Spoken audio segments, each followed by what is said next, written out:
Ana, ¿tú estás del lado de la cuenta? Eso, perfecto. Gracias. Listo, entonces buenos días a todos. Muchas gracias por acompañarnos al seminario de matemáticas aplicadas de Cuantil. Hoy tenemos el gusto de tener a Camilo Erazo, estudiante de la maestría en economía, y hoy nos va a presentar entonces su tesis de esta misma maestría. Bienvenido, Camilo. Muchísimas gracias, Paula. Buenos días, como ya lo dijo Paula, mi nombre es Camilo Erazo. Además de ser estudiante de la maestría en Economía de la Universidad de los Andes, también me desempeño como asistente de investigación del Centro de Estudios en Seguridad y Drogas, CESED, de la Facultad de Economía. Y el día de hoy, como también dijo Paula, les vengo a presentar mi tesis que se titula El agro colombiano en píxeles, nuevos aportes a la relación inversa tamaño-productividad. Mi asesor de tesis es Rashid Laja. Les confirmo, todos pueden ver mi pantalla compartida, ¿cierto? Sí, perfecto. Perfecto, bueno. Entonces, el tema de mi tesis se enfoca dentro de lo que se conoce como productividad agrícola. Lo que me interesa a mí en especial es el crecimiento de los rendimientos de los cultivos. Todo esto, digamos, dentro del área del desarrollo económico. ¿Por qué es importante estudiar esto? Porque el crecimiento de los rendimientos de los cultivos es el principal mecanismo para reducir la pobreza y esto lo hace a través de mejorar la seguridad alimentaria y unos mayores ingresos agrícolas, sobre todo en los países en vías de desarrollo. Pero existe un problema, ¿cierto? Y es que hace ya casi un siglo se ha encontrado empíricamente que las parcelas pequeñas producen más por hectárea que las grandes. Es decir, los pequeños productores, ¿cierto? Son mucho más productivos que los grandes. Y esto se conoce en la literatura como el acertijo de la relación inversa entre el tamaño del predio y la productividad por unidad de tierra.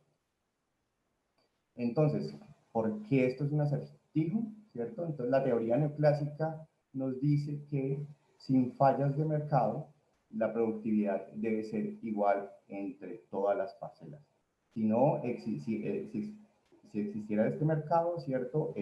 Los productores de grandes parcelas pudieran subdividir y rentar sus parcelas a los pequeños productores y así, ¿cierto? Ellos igualarían la productividad entre ambos tamaños, ¿cierto? Y el problema de esto es que si no es así, esto nos lleva a una asignación de recursos ineficientes en el sentido de Pareto, lo que tiene una implicación política bastante grande y es que justifica una redistribución de la tierra, es decir, pasarle la tierra de los grandes, ¿cierto? Por así decirlo, terratenientes a los pequeños productores que son más productivos. En esta investigación, ¿cierto? Me voy a centrar mucho en unos autores, en los hallazgos de Bevis y Barrett. Estos autores encuentran que en áreas rurales de Uganda esta relación inversa surge a nivel de parcela y no a nivel de finca. Aquí vamos a hacer estas dos diferenciaciones de niveles espaciales, ¿cierto? Tenemos por encima la finca, ¿cierto? Y una finca puede estar constituida por diferentes parcelas, ¿cierto? Cada una de estas parcelas puede tener un cultivo diferente. ¿Cierto? Entonces, es como la primera aclaración que hay que hacer en este tema. Esos autores también encuentran que esta relación se puede explicar a partir de la construcción de una variable entre el cociente, entre el perímetro y el área de la parcela, ¿cierto? Y por último, ellos encuentran que este cociente refleja un efecto de borde agronómico. ¿Qué significa este efecto de borde? Que la productividad es más alta en la periferia de las parcelas. Entonces, el objetivo de esta tesis es, con nuevos datos, probar directamente la existencia de este efecto borde y examinar de forma independiente si existe una incidencia de este efecto sobre la relación tamaño-productividad, así como lo indican Bevis y Barrett. Entonces, ¿cuáles son las explicaciones a esta relación inversa tamaño-productividad? En la actualidad existen dos. Una por el lado teórico, y es decir que dado que existen fallas de mercado, ¿cierto? Entonces hay un precio sombra, ¿cierto? Que es el que produce que exista esta mayor productividad. Y existen casos específicos, ¿cierto? Por ejemplo, CEN dice que per se existe un uso intensivo de la mano de obra de los pequeños agricultores y dado que existe una diferencia entre el salario y el costo real del trabajo, por eso se produce esta relación inversa. Por otra parte, Taslim dice que las grandes fincas, ¿cierto? Como necesitan contratar más mano de obra, ¿cierto? Existen unos costos de supervisión a esa mano de obra que no es lo mismo, ¿cierto? Que los trabajadores familiares en sus pequeñas parcelas que trabajan, digamos que con todo el empeño posible. Otra es que, contrario a lo anterior, ¿cierto? Que podría ser un fenómeno contrario, y es que los grandes terratenientes tienen ventajas crediticias sobre sus parcelas. ¿Por qué? Porque el colateral es la tierra que ellos tienen, ¿cierto? Entonces, obviamente, entre más tierras, pues obviamente tienen más facilidades de crédito y por eso, digamos que podría producirse no una relación inversa, sino una relación directa. Y por otra parte, Barrett nos dice que dado que existe un riesgo en la fluctuación de los precios de los alimentos, los pequeños agricultores lo que hacen es trabajar de forma más intensiva su tierra con el fin de asegurarse y pues poderse suplir sus alimentos, ¿cierto? Sin la necesidad de salir al mercado, entonces por eso producen más, ¿cierto? Y por eso son más productivos. Pero entonces, ¿qué significa todas estas teorías? Empíricamente, estos representan heterogeneidades no observables entre los hogares que deberían afectar de igual forma a cada parcela dentro del hogar, ¿cierto? Pero vienen más reciente, vienen estos dos autores, que es Asunsao y Raidó, y dicen que mediante un panel parcela hogar, ellos dicen, vea, no, eso no ocurre, ¿cierto? Y antes, al contrario, encontramos que la productividad de las parcelas está relacionada al área de las fincas, ¿cierto? Y este efecto no debería suceder. Entonces, digamos que por ese lado, empíricamente se descartan todas estas teorías que explican la relación inversa. Y por el otro lado, digamos, se habla de que la razón de esto es que existe una relación estadística espuria, ¿cierto? Por sesgos ocasionados en la medición de la vida de las fincas, pero digamos que con mediciones de GPS demuestran que esto no es el caso, ¿cierto? Y por otro lado, otros autores encuentran que es por omisión de variables como la calidad del suelo, pero también, por ejemplo, Barrett encuentra que esta variable no es relevante. Entonces, por esto, digamos, este acertijo lleva un siglo, ¿cierto? Y digamos que lo que ha tratado la literatura es cada vez con mejor información ir tratando de definir bien con exactitud qué es lo que realmente produce que los pequeños productores sean mucho más productivos que los grandes. Por otro lado, está, ¿cierto?, el efecto de borde, que es el argumento que utilizan Bayes y Barrett para decir que ellos encontraron realmente cuál era el factor que explicaba esta relación inversa. Entonces, ¿qué es el efecto de borde? Esto es una terminología de ecología que nos dice que es la interacción entre dos ecosistemas adyacentes que están separados por una transición abrupta, ¿cierto? Y esto, digamos que se pasó a la agroecología y lo utilizan para caracterizar alteraciones del rendimiento de cultivos hacia el borde de las parcelas. ¿Cómo se pueden dar estas alteraciones? ¿Cierto? Esto depende del contexto en el que se haga la producción del cultivo. Esto va a depender de los diferentes, ya sea arbustos o bosques que se encuentren al borde de las parcelas, o puede ser que hayan otros cultivos, o puede ser que hayan vías agrícolas. Todos estos factores, aunque por ejemplo no lo sabía, todo esto incide en la producción de los cultivos, y de igual forma también los procesos de colonización de plagas o patógenos también van a influir ¿cierto?, en este efecto de borde. Esto se puede dar por diferentes mecanismos, ya sea por competencia en el agua y los nutrientes a nivel de las raíces, por ejemplo, entre las malezas y el cultivo. Por eso es tan importante, ¿cierto?, manejar y administrar bien los cultivos.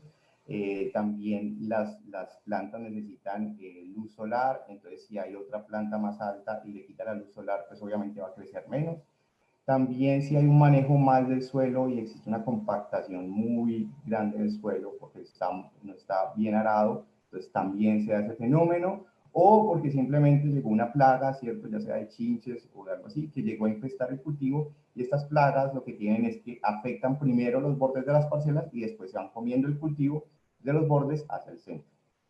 Contrario a estos mecanismos digamos que son los que yo voy a trabajar en esta tesis, que son los mecanismos biofísicos, que yo caracterizo así, Bevis y Barrett dicen, vea, no, también puede ser que exista un mecanismo comportamental, y es decir, que los campesinos, dado que tienen mejor visibilidad y accesibilidad a los bordes de las parcelas, entonces lo afectan más. Entonces, digamos que lo que quiero probar es que ellos encuentran, Bevis y Barrett, que las parcelas con una mayor proporción de área a lo largo de su perímetro tienen una mayor productividad, ¿cierto? Entonces, con esto, ellos dicen, encontramos realmente la variable que está explicando este fenómeno, ¿cierto? Yo voy a probar esto que ellos dicen de forma directa. Entonces, la región de análisis de este estudio, ¿cierto? Es en el departamento de Córdoba, en Colombia. Es una parte muy específica, un área muy específica de 100 kilómetros cuadrados, que se ubica entre los municipios de San Pelayo, Cotorra, Chimá y prácticamente Cereté. Esta zona se caracteriza, como lo ven en la gráfica al lado derecho, por tener cultivos de algodón, que se cultivan una vez al año al finalizar el año, y de maíz, el maíz blanco y amarillo se cultiva 2 veces al año. Además, en la gráfica de abajo se puede observar que, dado que esta es una región bastante plana, hay, digamos, bastante siembra de ganado intensivo. Esto se ve por la cantidad de pastos que siembran en esta zona. Y todos estos datos los saqué de la encuesta georreferenciada del Tercer Censo Nacional Agropecuario CNA. ¿Por qué este censo y por qué los datos?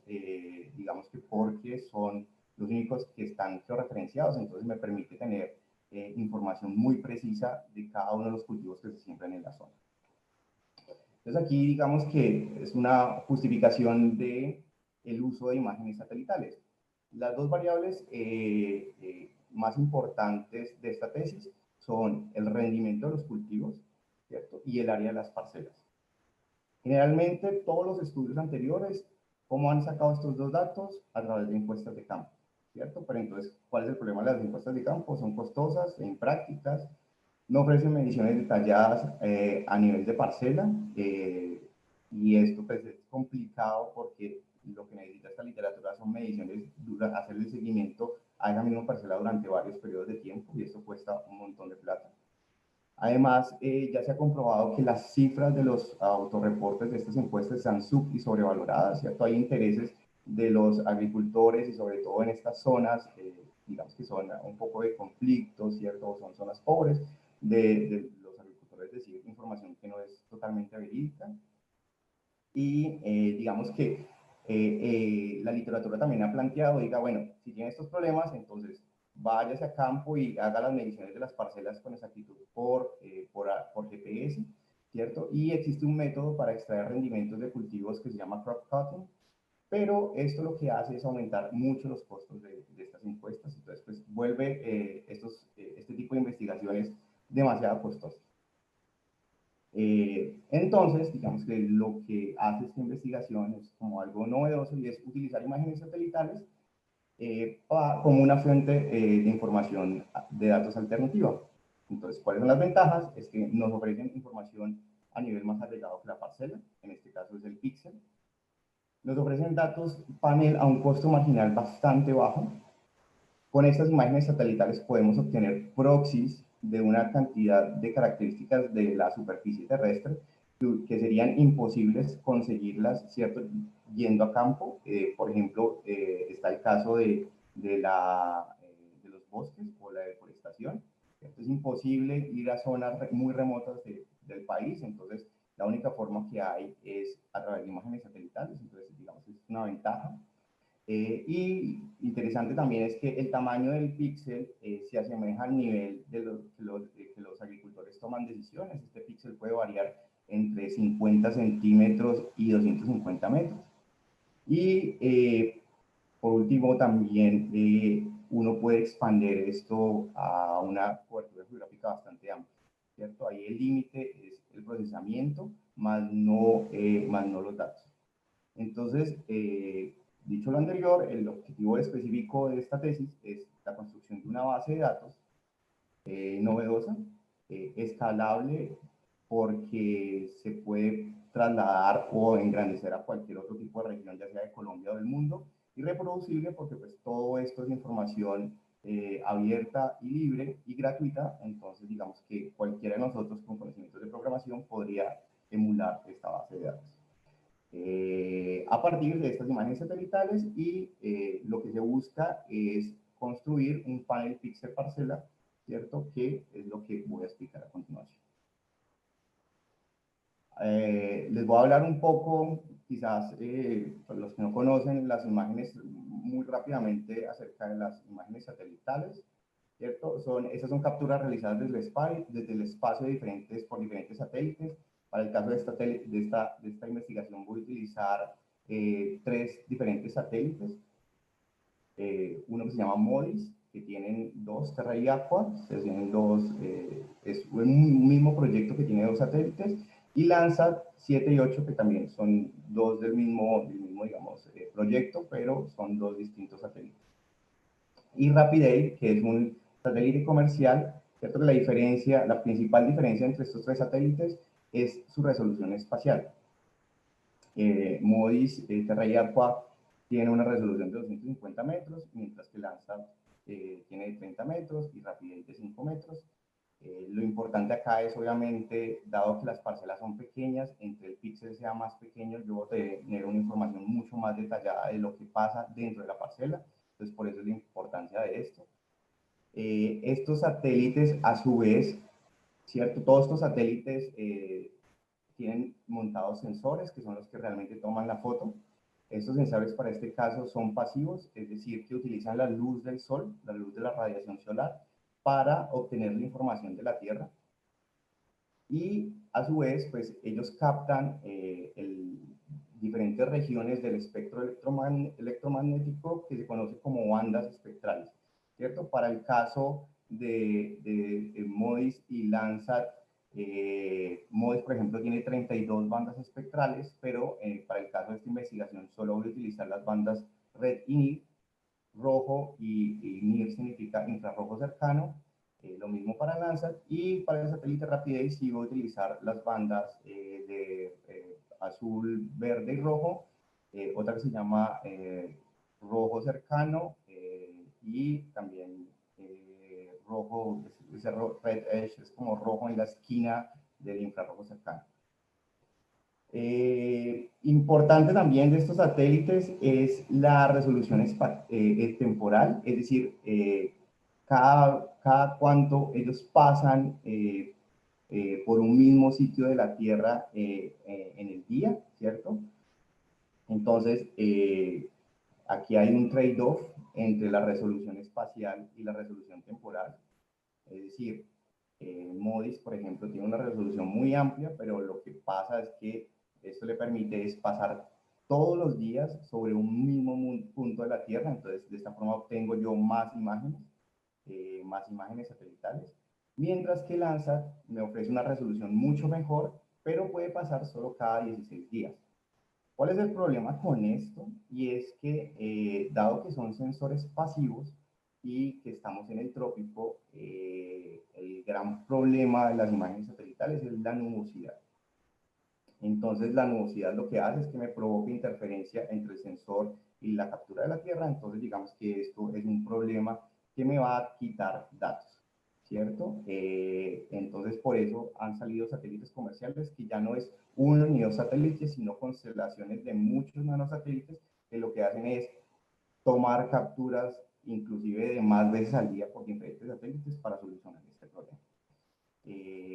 No sobra decir que estos, como les dije, la disponibilidad de estas bases de datos es de libre acceso.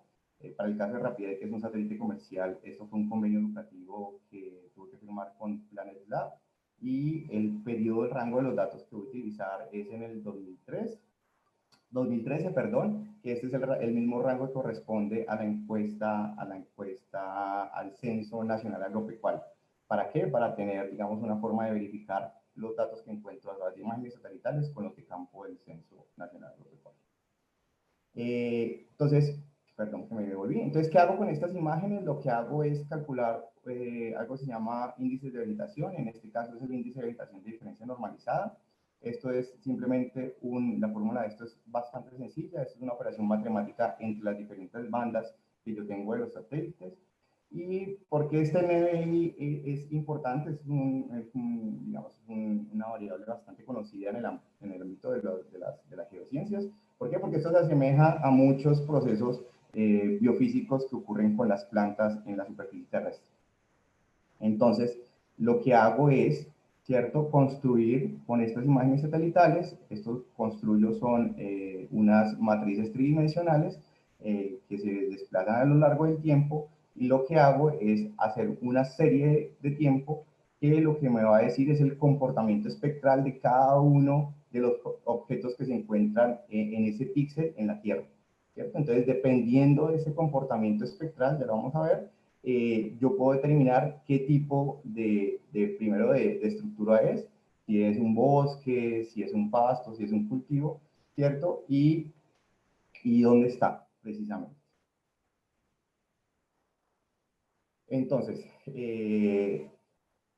viene como la parte como más complicada en toda la parte de análisis de imágenes satelitales, y es el procesamiento de las mismas.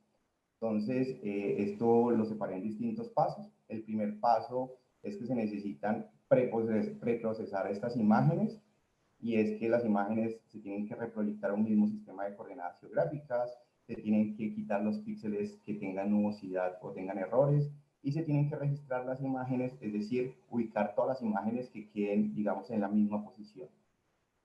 También, dado que hay unas imágenes con diferente resolución espacial, para tener una mayor cobertura de imágenes, lo que hice fue un proceso de fusión de imágenes, y es remuestrar todas a una resolución de 30 metros. Y por último, en esta etapa, realicé el cálculo del NBI y construí unas series de tiempo-espacio temporales, ¿cierto? Que son las matrices que les mostré anteriormente. Después, lo que hice, lo que pasa es que cada una, como ven en esta gráfica de acá a la derecha, esas imágenes estos puntos son muy ruidosos, ¿cierto? Tienen muchos ruidos porque pues, puede ser que se haya colado una imagen que tuvo nubes, o digamos, o como son de distintos satélites, entonces pues no van a hacer la misma toma. Las tomas las hacen en diferentes momentos del día, entonces tienen muchos problemas estas imágenes. Entonces lo que uno que hace es ajustar un modelo armónico, en este caso asimétrico, para suavizar la tendencia de estas imágenes. Y en este caso me fui con un modelo asimétrico de Carrabel-Hall, ¿cierto? Que es esta formulita que está acá, que simplemente, ¿qué es eso? Eso es descomposición de series de tiempo en cosenos y senos, con diferenciación, con desfases, ¿cierto? Y diferenciación en amplitud. ¿Qué es lo que nos dice entonces este modelo acá ajustado? Esto lo que nos refleja es la fenología del cultivo. ¿Qué es la fenología del cultivo? Es el proceso de crecimiento y muerte de la planta, ¿cierto? Entonces, como tenemos cultivos transitorios en esta zona, lo que nos va a decir es el periodo de siembra, el periodo de crecimiento de la planta y el periodo en que se murió la planta, ¿cierto? Eso es, digamos, es lo más importante. Y a partir de esa fenología, lo que hago es yo hacer una primera clasificación entre cultivos y no cultivos. Para esto utilizo un algoritmo no supervisado, ¿cierto? Que se llama Caché. Este tiene un nombre parecido a Camins, porque funciona prácticamente igual, simplemente lo que hacen es traducirse a series de tiempo. Y lo que me va a decir es, lo que prácticamente hago es establecer 5 clústeres, ¿cierto? ¿Cómo establecí estos clústeres? Estos clústeres, se los voy a mostrar. Esto fue un proceso de inspección visual, porque no tuvo otra forma de probarlo, de cómo hacerlo. Entonces, digamos que fui, digamos, probando con diferentes clústeres, a ver qué podía diferenciar. Y, digamos, estas son las diferentes clústeres que sacaron las imágenes. En total se procesaron aproximadamente entre todas las imágenes, en todos los días, 20 millones de observaciones. que son estos de acá. Entonces, ¿qué significan cada uno de estos clústeres que vemos Una, acá abajo? una pregunta, Camilo, perdón, te interrumpo. Dime. No entendí, perdón, no entendí muy bien cuál es el insumo exactamente del algoritmo de K-shapes. Del K-shape el insumo de K-shape, correcto. Son estos parámetros de ajusto del modelo armónico asimétrico, que son prácticamente son 5 parámetros acá en esta función que está acá abajo. Entonces yo primero ajusto, ¿cierto? Perdón, no, las series de tiempo del NBI ajustadas a partir de este modelo de acá. Yo ajusto este modelo y me salen digamos, estas líneas amarillas, ¿cierto? Y el insumo son esas series de tiempo.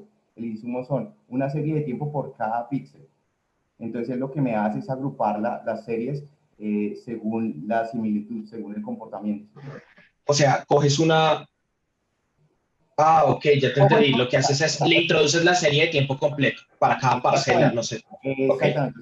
Estos puntos son, digamos, la información del NDVI de las imágenes satelitales, ¿cierto? A estos puntos les ajusto esta imagen. Esta imagen, obviamente, son nueva información. Cada una en 184 días es un punto equivalente. Y entonces esto es un píxel. Este píxel es el que introduzco en el algoritmo. Correcto. ok. O sea que estás agrupando cultivos cuya fenología sea similar, ¿cierto? En el tiempo. Correcto, cuya Ok, fenología sea similar en este periodo de octubre del 2013 a abril del 2014. listo, listo. Entonces, ¿cuál es el resultado de esos clústeres? El clúster es que me dio que no pensé que me fuera a dar algo tan chévere, y es que yo pude identificar una primera gran identificación entre cultivos y no cultivos. ¿Y qué son esos no cultivos? Son pastos, ¿cierto? Entonces, como ven en este mapa, en el plano 1A, aquí el clúster 2 y 4, si pueden ver, el ID 2 y el ID 4, tienen un NDVI por debajo del 0,8 aproximadamente, con una forma bastante específica. Y esa forma bastante específica, lo que encontré es que eran, aquí no los coloqué para poder obviamente identificarlos en las imágenes, que eran pastos. Y estos pastos se identificaron visualmente muy fácil por las estructuras geométricas de los terrenos, que son ganado de rotación. Por otra parte, los otros clústeres que restantes, ¿cierto? Miren que el NDVI es superior al NV8. No expliqué el NDVI cómo se interpreta. Se interpreta, es un índice que va de -1 a 1, donde lo que indica es verdosidad. Entre más se acerca a 1, hay una mayor verdosidad. Y digamos, sea más negativo, es porque identifica aguas. Y cuando es en 0, ¿cierto? Es cuando identifica suelo árido, que no tiene nada de verdosidad. Eso es, digamos, la interpretación que se le da al NBI. Y acá estos otros dos clústeres, que son el ID1 y el ID3, encontré que eran cultivos. Entonces, digamos, esa es la primera clasificación que tengo. Ya tengo entonces mi terreno dividido en cultivos y no cultivos. En cultivos y pastos prácticamente. Pero entonces, ahí surge un primer problema, y es cómo yo puedo, digamos, identificar que lo que realmente estoy hallando es o no es un cultivo, ¿no? Entonces, para eso, digamos, estaban los datos georreferenciados del CNA. Estos datos, pues, obviamente son completamente privados. No solo se podían acceder a través de la sala de Ventana, pero encontré una cantidad de datos, de problemas con estos datos. Tienen sesgo en la distribución espacial, las coordenadas están repetidas. La información que tiene, estos son de los centroides de una UPA, ¿cierto? Y no de la parcela, que es lo que me interesa a mí. Y digamos que intenté conseguir los polígonos de cada UPA, pero esto fue imposible. Entonces, de alguna forma, me quedé sin datos de referencia, ¿cierto? Entonces, todo esto, digamos que consiste en un proceso más bien de inspección visual, que es, digamos, la labor del intérprete de imágenes satelitales que normalmente se hacía, simplemente que, digamos, que aquí voy a tener la ayuda de estos algoritmos no supervisados, ¿cierto? Otro problema que tenía, y es la segmentación de las parcelas o los lotes, y es que a mí lo que me interesa no son las UPAs, sino las parcelas que hay dentro de cada UPA, o sea, es las parcelas que tienen cada cultivo. Entonces, de nuevo, uno acá puede utilizar, me recomendaron utilizar los predios del catastro rural del ITAC, pero desafortunadamente estos predios tienen aproximadamente, sobre todo los de rural, 20 años de desactualización, entonces tampoco sirvieron. Esto es como lo ven en la figura 1 de acá, de estos tres mapas de acá. Entonces lo que hice fue correr otro algoritmo también de no supervisado, ¿cierto? De aprendizaje no supervisado, y lo que hice fue segmentar la imagen a través de Minchip. Lo que en este caso lo que cambia es el input, ya no son las series de tiempo, sino es la imagen satelital de alta resolución de RapidAI, ¿cierto? Que está de 5 metros, porque obviamente voy a tener una mejor precisión del terreno. Y acá lo que es el input es el píxel de cada una de estas bandas, ¿cierto? Espectrales, en total son 5 bandas espectrales, entonces digamos que esto lo metí acá. Y este fue el resultado. Acá lo que tengo que definir no son el número de clústeres, sino el ancho de banda, ¿cierto? Que me va a hacer el agrupamiento de los píxeles y el ancho de banda, y después el número de agrupación de la cantidad de finales de objetos que quiero que me saque el algoritmo. El problema que obviamente este algoritmo no es totalmente confiable, obviamente, entonces ahí me tocó también hacer una labor, digamos, visual de refinar cada uno de estos polígonos, ¿cierto? Y convertirlos en parcelas propiamente dichas, que es el resultado del número 3. Entonces, digamos que hay Camilo, bastante manual para definir este tipo de parcela. Dime. Camilo. Sí. Entonces, entendí que esta técnica de segmentación de min shift era no supervisado. Correcto. Y un poquito, ¿cuál es la intuición detrás de lo que está haciendo min shift? Supongo que está viendo cambios en los bordes, identificando los bordes o Sí, algo correcto. así. Lo que hace Minchip es identificar, utiliza un kernel de densidad, y lo que hace es agrupar los datos a la moda del kernel más cercano. Entonces, en vez de colocar, por ejemplo, hace de cuenta un Camis que coloca, que inicia con diferentes puntos aleatorios como clústeres iniciales, lo que hace Minchip es todos los coloca como si fueran puntos iniciales, pero entonces los va agrupando y los va aglomerando según las modas del kernel de densidad. Entonces, es diferente, esto es un Interesante. Ok, tipo ok. de clúster jerárquico, se llama. Ok. Entonces ya tengo parcelas, de estas parcelas puedo sacar el área, que es una de las variables que me interesa, entonces falta el rendimiento de los cultivos. Hay un problema, y es que para mí es mucho mejor, para la investigación es mucho mejor trabajar con datos obviamente mucho más precisos del terreno, en este caso una NDVI a 5 metros, con la imagen de RapidAI, pero esta imagen solo la tengo solo encontré una sola imagen el día 30 de diciembre del 2013, entonces lo que hago es filtrar solo las parcelas que tienen el pico de fenología, que es este punto rojo, el pico de fenología en 15 días, de una diferencia de 15 días de este día, ¿cierto? Del 30 de diciembre del 2013. ¿Para qué? Para tener una relación entre las series de tiempo que hice con las imágenes Landsat y MODIS y esta imagen, que es una sola, del 30 de diciembre del 2013.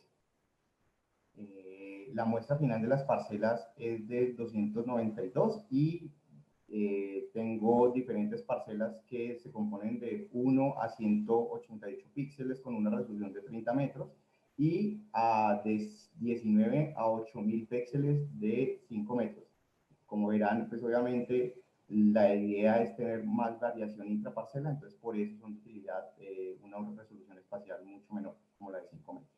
Y acá lo que intento es diferenciar entre cultivos, ¿cierto? Porque lo único que sé que son cultivos, pero entonces aquí esta zona cultivan maíz y cultivan algodón, entonces lo que intenté fue correr otra vez el caché solo en esta muestra para intentar diferenciar los cultivos, pero me di cuenta que no, que era imposible, digamos que ya sin datos de campo, y dado que es una imagen que no se ve totalmente bien, no se puede diferenciar visualmente los cultivos, entonces digamos que no pude identificar. Pero pues obviamente hice una investigación de los cultivos de la zona, y lo que me arrojó fue que lo que estaba identificando yo era algodón. Algodón, que es una zona bastante algodonera de Córdoba, y dado el calendario agrícola de la zona, pues eso fue lo que identifiqué. Y realmente algo chévere también que me pareció acá, que fue lo que identifiqué, es que los clústeres que se sacaron, por ejemplo, este de ID1, lo que me está diciendo es que esta zona se caracteriza por tener una rotación algodón-maíz. Entonces, lo que me está diciendo acá este último clúster es que lo que estoy haciendo es, el terreno se prepara para tener otro nuevo cultivo. Entonces, digamos que lo que hago en la regresión al final es, digo que es algodón, pero lo que hago es controlar por las diferentes formas en caso de que sean cultivos diferentes. Y después, lo que me hace falta es la variable de rendimiento. En este caso, cabe anotar que estas imágenes solo calculan proxies, y yo lo que necesito es el peso del algodón. Pero digamos, la forma de acercarme yo a este peso del algodón es a través de una relación que existe entre el índice verde del área foliar, que son datos que toman de los cultivos en el campo, y el NDVI, que son las imágenes espectrales desde el espacio, ¿cierto? Pero como no encontré, digamos, datos de campos de este índice verde de la foliar, asumo que el NDVI, digamos, es lo que mejor explica este rendimiento de los cultivos a través de ¿qué? Del crecimiento de las plantas. Generalmente para sacar el peso del cultivo se realizan simulación de modelos, o también se utilizan modelos estadísticos, pero todo esto requiere datos de campo que yo no tenía. Entonces, digamos que lo que hice fue asumir que el NDVI era mi mejor proxy de rendimiento. ¿Y qué significa esto? Lo que voy a utilizar es el punto máximo, ¿cierto?, del crecimiento alcanzado por una fracción del cultivo, que es el pico de la fenología, que es este puntico rojo de acá. Entonces, de cada serie de tiempo lo que extraigo es este punto, y ese es mi proxy de rendimiento. Por último, entonces, digamos que este mapa de acá refleja todos los datos que utilizo en mi tesis. Ahí están las muestras de las parcelas, que tengo. Estas parcelas, los colores que los identifican son los 3 clústeres de cultivos que les dije, que que para mí son algodón, ¿cierto? Y lo que indican no son diferentes cultivos, sino algodón, y en otros casos rotación de algodón. Además, necesito, pues para probar el efecto de borde, necesito todas las variables que afecten el perímetro de las parcelas. En este caso utilizo ríos y canales. Los canales son típicos en esta zona justamente porque es un terreno muy plano, susceptible a inundaciones. Entonces, esto lo que hace es drenar el terreno. También utilizo un modelo de elevación digital para sacar altitud y pendiente. Esto, obviamente, para mirar variables del terreno, si están influenciando o no el crecimiento de las plantas dentro del terreno.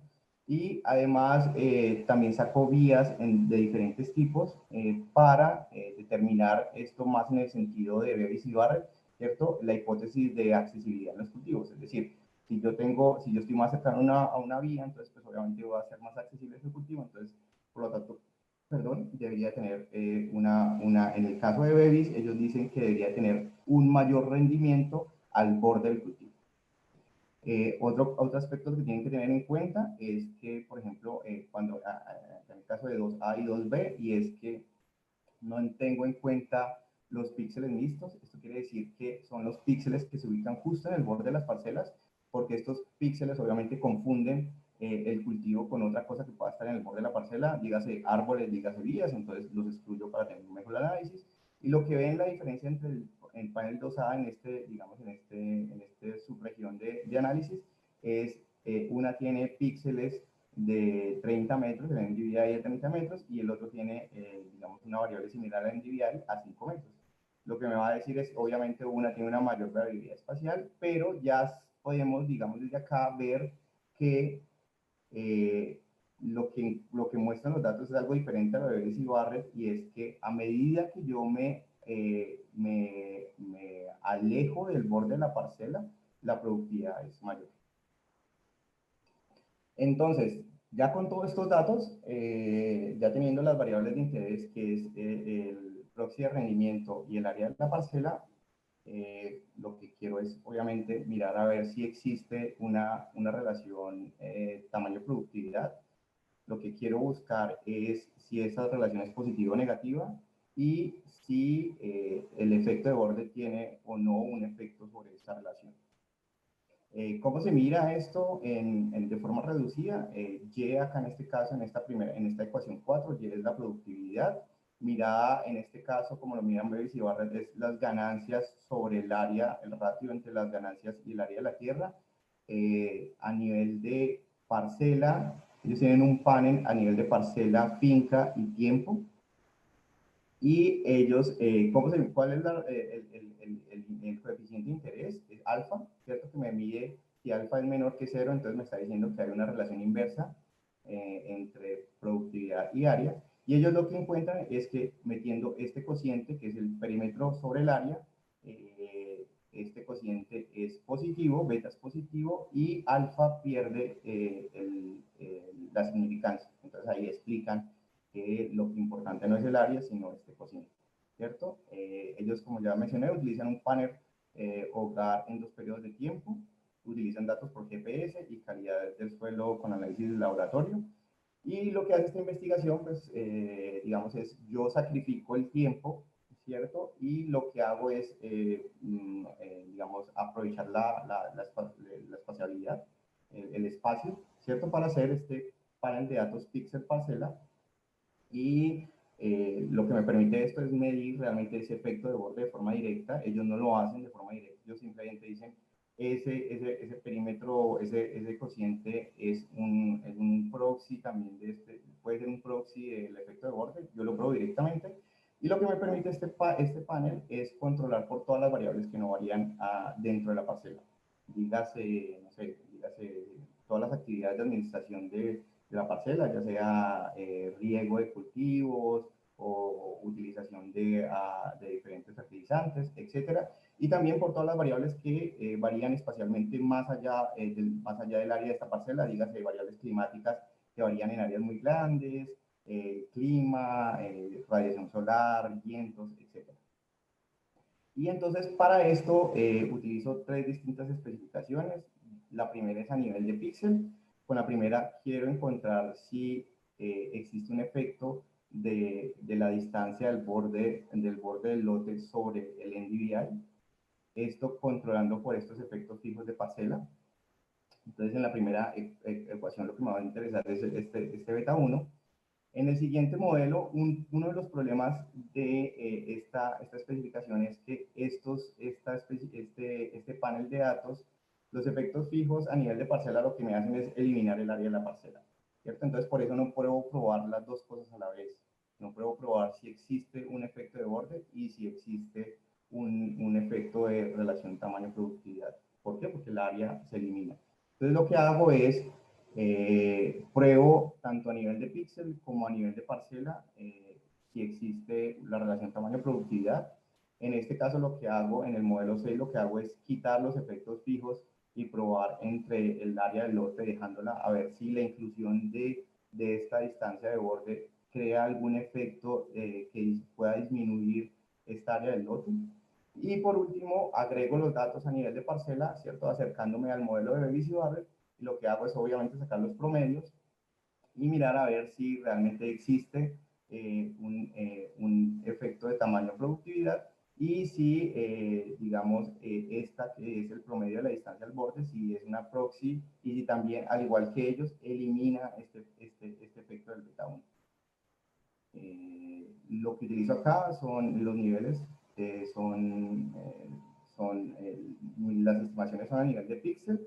También utilizo el clúster de formas para controlar, ¿cierto? Este clúster es de clúster de formas de cultivos y cada son para controlar por efectos fijos de parcela. Y también utilizo las variables que les mencioné de terreno y de accesibilidad como para tener, digamos, diferentes controles. Entonces, los resultados que obtengo son los siguientes.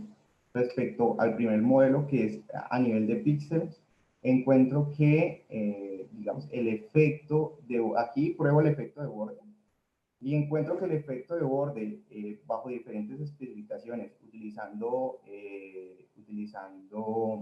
efectos fijos a nivel de parcela o utilizando efectos fijos a nivel de clúster o diferentes tipos de controles, sí existe un efecto de borde y se mantiene, ¿cierto? Se mantiene a lo largo de todas las estimaciones.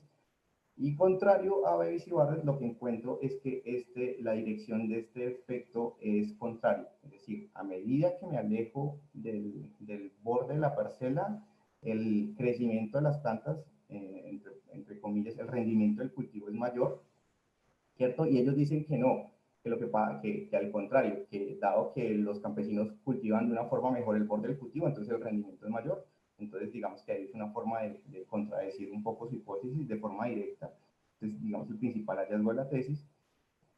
Acá hay un problema y es que con estas variables de terreno trato de identificar realmente cuál es el mecanismo que me está indicando ese efecto, porque como tal la distancia al borde no significa nada, ni agronómicamente ni económicamente, entonces yo tendría que haber encontrado una variable, ¿cierto? Con el mismo efecto en la misma dirección que me quitara ese efecto, pero no la puedo encontrar, entonces digamos que es una de las incógnitas que queda. Y digamos que encuentro en este otro modelo 6, encuentro que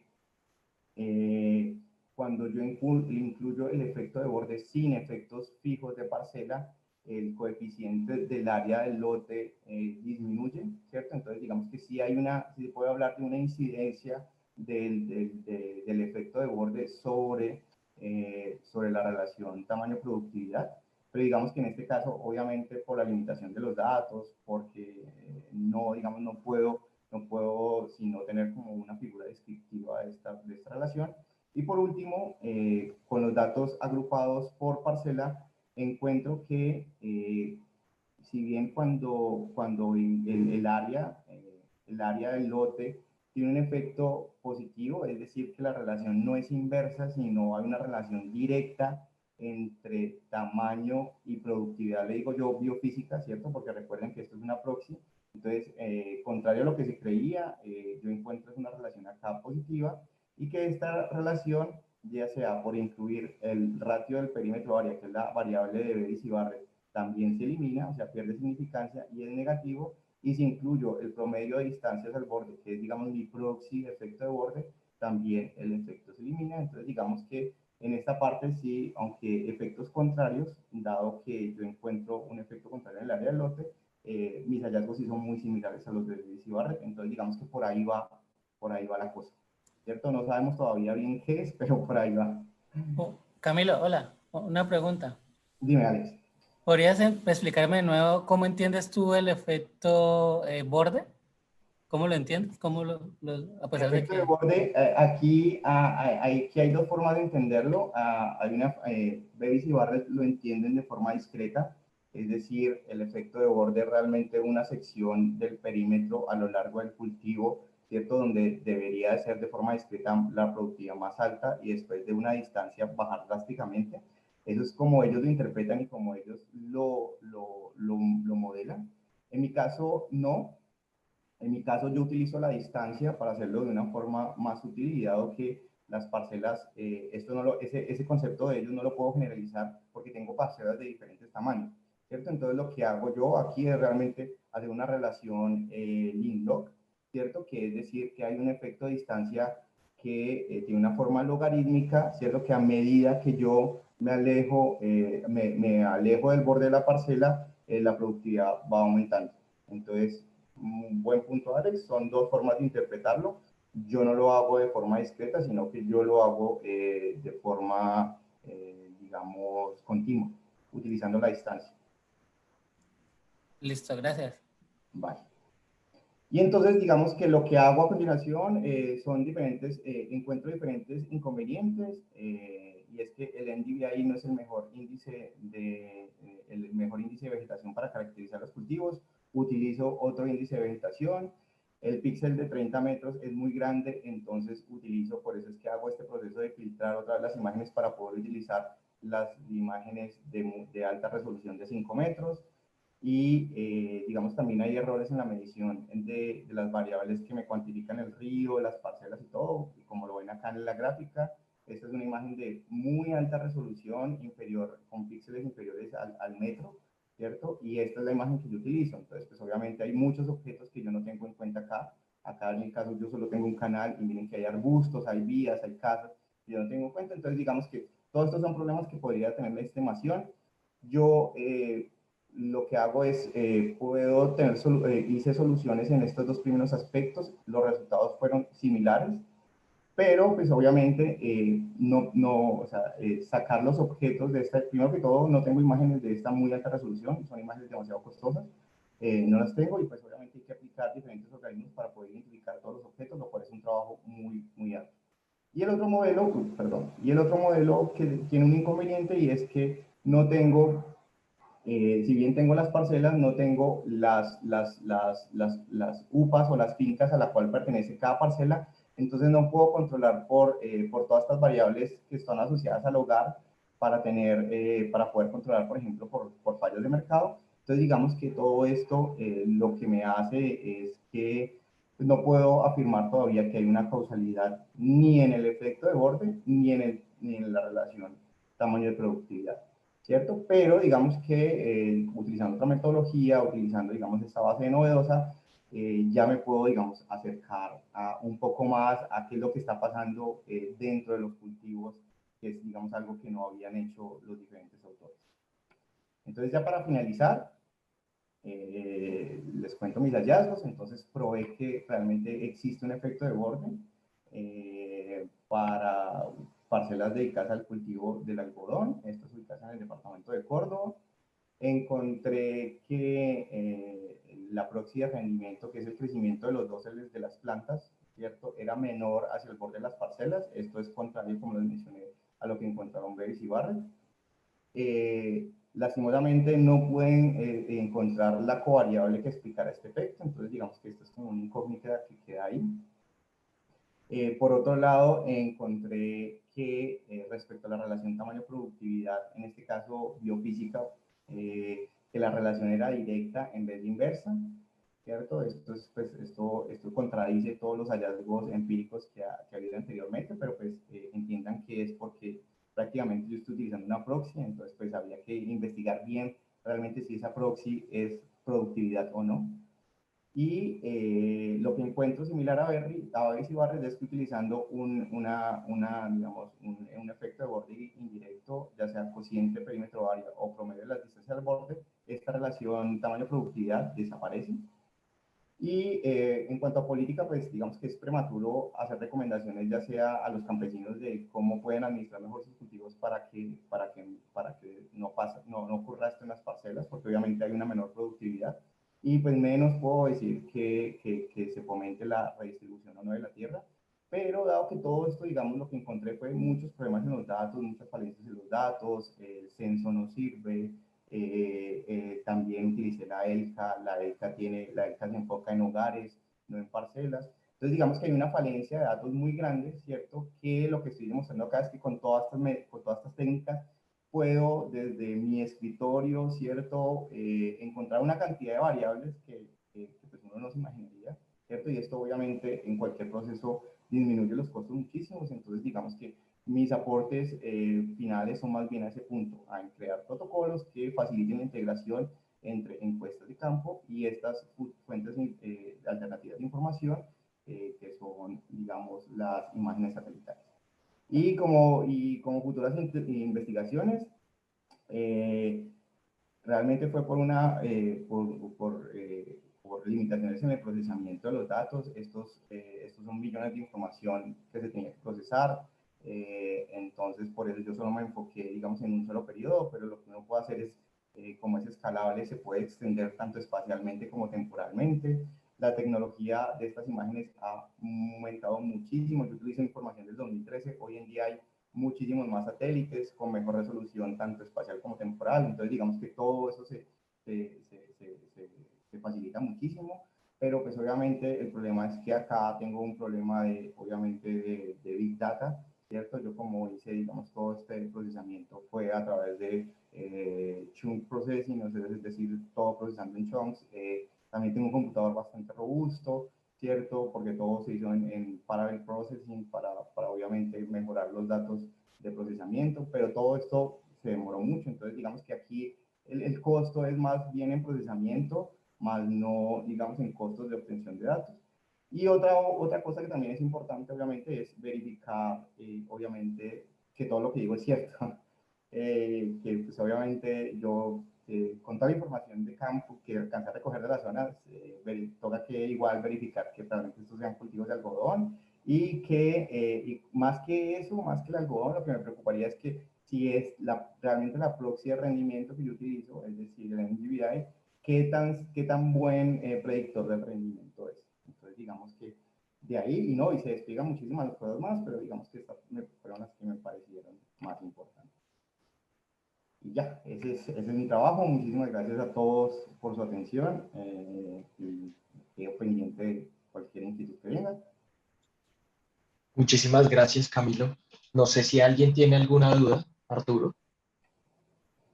Bueno, una cosa pequeña. ¿Utilizaste la Agencia Nacional Agropecuaria? Que esa es una información que es justamente, por definición, una muestra de áreas, ¿no? Que valdría la pena para validar, o sea, como una especie de contraste más que el censo. El censo, la información es bastante, la información. Nosotros estuvimos trabajando, yo trabajé personalmente, la información de producción del censo es bastante débil. No, eso no es buena. Eso es, cuando usted la compara con la ENA y con las EBAS, eso no es buena. Y de pronto podría ser un referente que puede ser interesante. O sea, la encuesta nacional agropecuario, que en términos estadísticos es como más rigurosa y más estructurada. El problema con la ENA es que la ENA, los datos públicos son representación departamental y lastimosamente no pude conseguir por ningún medio los datos ni georreferenciados ni obviamente de las muestras que toman. Entonces, digamos Okay. que es un problema de tener contactos, de tener esa información. O sea, Sí. me pegué de dos fuentes de información. Realmente la primera fuente de información fue la ELCA, porque la ELCA nosotros la tenemos georreferenciada, pero si la ELCA, si la ENA, si el CNA tiene problemas, la ELCA tiene muchísimos más problemas. Realmente la ELCA, la georreferenciación y la toma de las muestras realmente la hacen es en todas las carreteras rurales, se van haciendo como tomas en las casas, y esta es una encuesta de hogares, no de parcelas, entonces pues ya sí que menos sirve. Entonces sí, ahí digamos es el problema, yo intenté comunicarme de una u otra forma y no, fue imposible que me soltaran un dato más. Tuve suerte de encontrar estos datos y aún así, nada. Entonces, no, ahí sabes que es más fácil y realmente ahí sí me faltó tiempo, es con las corporaciones, con las asociaciones. Entonces, está con las asociaciones, ya sea en este caso estaba con algodón. Ellos tienen esta información, pero digamos que ya es un proceso más largo, obviamente, porque pues a la gente no le gusta dar estos datos. Entonces, pues digamos que ya es un proceso más largo de investigación, pero es más fácil, encontré que es más fácil, ya sea con esto o con las entidades pues, que se encargan de... intentamos buscar información por el CIAT, porque Rashid tiene contactos en el CIAT, pero no tenían información referenciada a esta zona. Pero acá está otro instituto que se me fue el nombre. Hay un instituto que trabaja el maíz justamente en esta zona de Córdoba y también tiene información referenciada ahí. Pero digamos, es más fácil establecer contactos por estas asociaciones particulares que se encargan de analizar esta información. Sí. Pero no, valdría la pena. De acuerdo, de acuerdo. Es una limitante, pero muy buen trabajo. O sea potencial gigante. Lo vería con un potencial gigante de trabajo. Gracias. Camilo, yo tengo una pregunta un poquito relacionada sobre tus conclusiones. Entonces, los cultivos que tú trabajas son de algodón, entiendo, Sí. ¿cierto? Y de lo que tú has visto en tu revisión de literatura, ¿has visto de pronto, bueno, de pronto dijiste esto y me lo perdí, pero contrario a lo que decían Bevis y Barrett, ellos en qué tipo de cultivos estaban viendo, o estaban viendo cultivos mixtos, o Claro, ¿hay entonces, alguna documentación de que el tipo de cultivo afecte esto del efecto borde? A eso me refiero un poquito, que pues es la gran incógnita después de tu trabajo, como digamos la puerta que deja abierta. claro, aquí, digamos, entra toda una gran discusión y es, primero, o sea, primero, ¿qué es productividad? ¿Cierto? En esta literatura es muy específica en definir qué solo es productividad de la tierra, ¿cierto? Entonces, digamos que ahí ya estás dejando de un lado productividad de capital y las demás productividades, ¿cierto?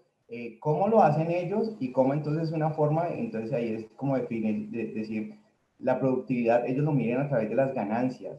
¿Para qué? Para estandarizar esto dado que los cultivos son de diferentes tipos, de diferentes tamaños, que tienen diferentes precios, entonces ellos dicen, vea, no lo hagamos ni con el área, ni con el peso, ni con el rendimiento, sino hagamos por las ganancias, que realmente es lo que nos interesa. Entonces, por eso ellos lo pueden hacer, ellos tienen esta información, entonces por eso ellos lo pueden hacer, esta información con diferentes cultivos. Ahí yo no estoy ya, bueno, ahí en cuanto a la especificación que yo tengo, pues obviamente el panel que yo utilizo controla por este tipo, por los precios, ¿cierto? Por la fluctuación de los precios, porque a este nivel regional no hay una variación significativa de precios, pero digamos que ahí está la discusión, si utilizar precios o no. Entonces digamos que eso responde a tu pregunta. Como ellos lo acercan, muchos cultivos, pero entonces no utilizan el rendimiento como tal, sino las ganancias que se obtienen de esos rendimientos. Y alrededor de eso hay una discusión grandísima. Entiendo, entiendo. No sé si alguien más tiene una pregunta. Si no, Para completar, digamos que ahí sería bueno, ahí lo bueno es que el NDVI, este índice sí es parejo a todos, esto sí mide la verdosidad de todos. Obviamente esto no sirve para todos los cultivos, ¿cierto? Entonces, ¿para qué cultivo sirve más? Obviamente para los cultivos, como esto mide la verdosidad y el dosel de las plantas, el dosel es toda la parte superior de la planta, entonces lo que mira es el crecimiento. Entonces, si tienes plantas que entre más crezcan y más frondosas se vuelvan, entonces son las plantas que mejor vas a analizar. En este sentido, esto lo que me hace es tener una medida estándar, porque ese es otro problema que hay, digamos, en esta investigación, que no tienes en medida estándar. Entonces, digamos que por ahí podría ser, pero pues el problema es que hay que validar ese NDVI en cada cultivo y mirar si realmente es aproximado, cómo lo puedes acercar de la mejor manera. Entonces, digamos que ahí es toda otra investigación. entiendo, entiendo. No, pues muchísimas gracias, Camilo. No sé si no hay más dudas. Eso sería todo por hoy. Muchísimas gracias. No, a ustedes, muchísimas gracias por la invitación y gracias ahí por los referentes. Camilo, muchas gracias, súper chévere. Nos vemos esta tarde. Listo, profe. Nos vemos entonces en la tarde. Okay. Un Que esté placer. muy bien. Mil gracias. Bueno, chao.